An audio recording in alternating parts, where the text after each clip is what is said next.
ഉത്തർപ്രദേശിൽ മഴക്കെടുതിയിൽ മരണം 30ആയി. 12 ജില്ലകളിൽ പ്രളയസമാന സാഹചര്യമാണ്. സ്ഥിതിഗതികൾ മുഖ്യമന്ത്രി യോഗി ആദിത്യനാഥ് വിലയിരുത്തി. അസമിൽ പ്രളയക്കെടുതിയിൽ ഇതുവരെ 84 മരണം റിപ്പോർട്ട് ചെയ്തു. ബീഹാറിൽ ഒരു പാലം കൂടി തകർന്നു.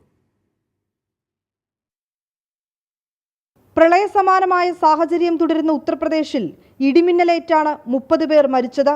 പിലീഭിത്, ശ്രാവസ്തി, കനൌജ്, പ്രയാഗ്രാജ്, കൗശാംബി തുടങ്ങി 100-ലധികം ഗ്രാമങ്ങളും കൃഷിയിടങ്ങളും വെള്ളക്കെട്ടിലാണ്. മുഖ്യമന്ത്രി യോഗി ആദിത്യനാഥ് സ്ഥിതിഗതികൾ വിലയിരുത്തി. ദുരിതമേഖലകളിലുള്ളവരുമായി കൂടിക്കാഴ്ച നടത്തി. അസമിലെ പല മേഖലകളും ഇപ്പോഴും വെള്ളക്കെട്ടിലാണ്. മഴക്കെടുതിയിൽ ഇതുവരെ 84 മരണം റിപ്പോർട്ട് ചെയ്തു. കഴിഞ്ഞ ദിവസം ഡൽഹിയിൽ പെയ്ത മഴയിൽ താഴ്ന്ന മേഖലകളിൽ വെള്ളക്കെട്ടുണ്ടായി. വടക്കുകിഴക്കൻ സംസ്ഥാനങ്ങളിൽ മഴ ശക്തമാകുമെന്നാണ് കാലാവസ്ഥാ നിരീക്ഷണ കേന്ദ്രത്തിന്റെ മുന്നറിയിപ്പ്. ബീഹാറിലെ സഹർസ ജില്ലയിൽ പാലം തകർന്നു. ആളപായമില്ല. പാലം തകർന്നതിന്റെ കാരണം പരിശോധിച്ചു വരികയാണെന്ന് ഉദ്യോഗസ്ഥർ വ്യക്തമാക്കി.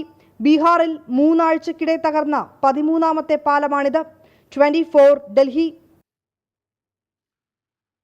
എന്ന് പറഞ്ഞാൽ അവിടെ ബീഹാറിൽ എന്തുകൊണ്ട് പാലം തകരുന്നു എന്ന് അന്വേഷിക്കാൻ സർക്കാർ ഉത്തരവിടുന്ന അന്നും ഒരു പാലം തകർന്നിരുന്നു. അതിന് തുടർച്ചയിലാണ് അടുത്ത പാലം തകർച്ച.